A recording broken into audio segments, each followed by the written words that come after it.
pandesal o salted bread ay paboritong almusal at merienda ng mga Pilipino. Gawa sa harina, lebadura, asukal, mantika at asin. Ang karaniwang partner nito ay mainit na kape o tsokolate.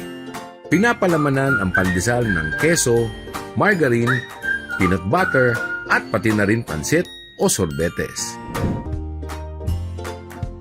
Pinaniniwalaang ipinakilala ng mga Kastila sa mga Pilipino ang naturang tinapay noong 16th century, kung saan mas lasap ang alat nito noon kaysa sa ngayon.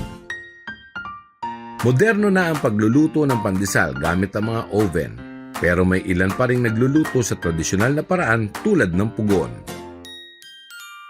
Mabibili sa pinakamalapit na panaderya, ang pandesal ay swak na swak sa panlasa ng Pinoy.